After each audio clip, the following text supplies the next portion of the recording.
Toujours plus d'actu sur BX1 +. Et notre invitée du jour est Sylvie Losberg, la présidente du Conseil national des femmes et la directrice d'études et stratégie au Centre d'action laïque.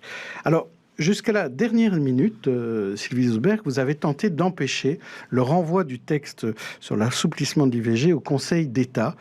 Vous avez même manifesté habillée en servante écarlate de Margaret Atwood, et ça n'a pas suffi.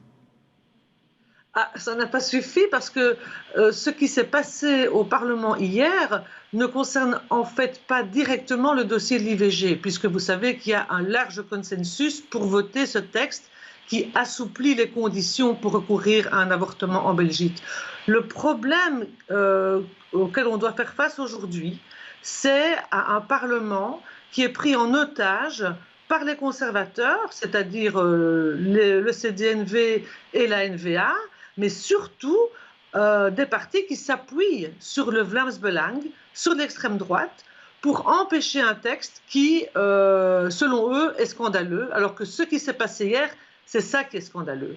Oui, enfin, quand vous le dites vous-même, ils ne sont pas d'accord avec ce texte, ils représentent 53 députés, ce texte ne fait pas l'unanimité, donc vous pouvez accepter l'idée que tout le monde ne soit pas d'accord avec ce texte. Oui, mais ça c'est le rôle du Parlement. Au Parlement, on peut voter contre. Donc, on ne fait pas l'unanimité, on ne cherche pas un consensus au Parlement, on cherche une majorité. Et la majorité, elle est là. Et ce qui s'est passé, c'est que la majorité a été muselée. Et elle est muselée, pas seulement hier, c'est 4 fois déjà, après déjà un très long parcours législatif. Donc, qu'est-ce que ça veut dire en fait? C'est que c'est inédit dans l'histoire politique du pays. Hier, on a vu un Parlement qui, pour la 4e fois, a empêché la majorité de voter un texte. Ils pouvaient très bien aller au vote et voter contre, ça c'est leur droit. Mais empêcher le Parlement de fonctionner, ça c'est quand même une première. Mais le droit de la minorité, c'est aussi d'utiliser tous les moyens démocratiques et d'un règlement de la Chambre pour faire de la flibusterie finalement et retarder un texte, puisque c'est ce qui se passe, puisque le texte, on en rediscutera et on le revotera sans doute à la rentrée. Ça m'étonnerait beaucoup, si vous voulez mon avis. Vous pensez que ça fera partie de la négociation du gouvernement fédéral? D'ailleurs, écoutez, on a un précédent qui est celui de 2018. En 2018, il y avait aussi un texte, en 2017, un texte sur la table. Il y avait un consensus au sein des partis, je dirais, plus progressistes. Et qu'a fait le gouvernement Michel?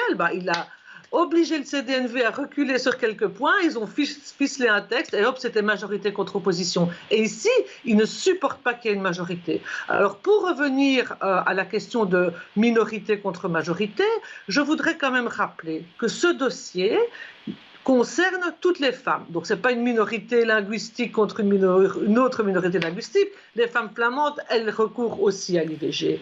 Et quand vous dites qu'ils essayent par tous les moyens, c'est vrai, mais attention, qu'aujourd'hui, ce qui se passe ne s'est jamais produit avant. Donc, déposer des amendements, ça, on le fait régulièrement, on retourne en commission. Mais instrumentaliser le Conseil d'État, obliger les institutions à se plier à de telles manœuvres en s'appuyant sur l'extrême droite, moi, je vous dis, je suis vraiment, évidemment, déçue que le texte n'ait pas passé. Mais en tant que Belge et en tant que démocrate, je suis scandalisée, je suis effrayée de voir qu'un parti de gouvernement comme le CVP, CDNV aujourd'hui, s'appuie en sachant très bien que c'est grâce au Vlaams Belang qu'ils peuvent se permettre ce genre de manœuvre. Alors, je ne sais pas si vous avez noté, mais le CDNV est le seul parti qui n'a pas fait d'amendement. Les amendements viennent de la NVA et du Vlaams Belang, mais le CDNV a voté, par contre, le recours au Conseil d'État avec les 2 autres. Écoutez, donc, c'est sans doute de la stratégie politique. Mais il ne faut pas prendre les gens pour des idiots, Donc la NVA, depuis que ce texte est au Parlement, et je vous dis, c'est depuis 5 ans qu'on en parle, n'a jamais déposé un seul amendement.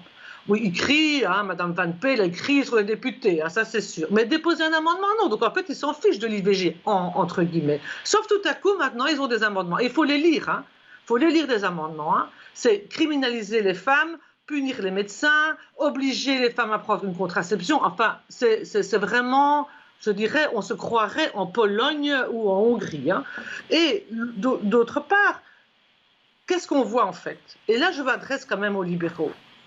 Les libéraux ont fait de grandes déclarations, on va aller jusqu'au vote. On veut le vote.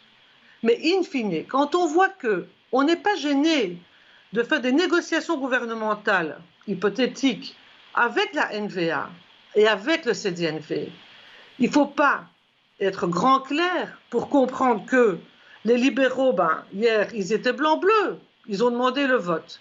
Eh bien, leurs futurs partenaires de gouvernement ont décidé avec eux que c'est la NVA qui va y aller, le CDNV, il va faire semblant qu'il n'a plus d'amendement, mais in fine, c'est le même jeu. Et ça, je trouve que c'est aussi grave pour la population, parce qu'on se plaint qu'on n'a pas confiance dans les politiques, mais quand on décrypte ceci, il y a vraiment de quoi avoir peur pour les institutions, pour la représentativité. C'est quand même la Chambre des représentants de la nation.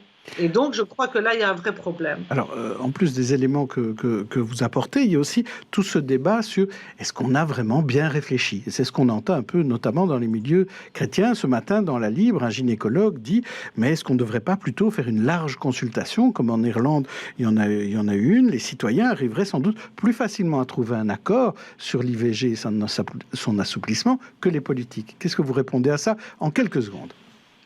En Irlande, les femmes allaient en prison, d'accord? Elles allaient en prison. Chez nous, on nous menace de nous mettre en prison, mais on ne le fait pas encore. Si le Vlaams s'allie à l'NVA, on ira.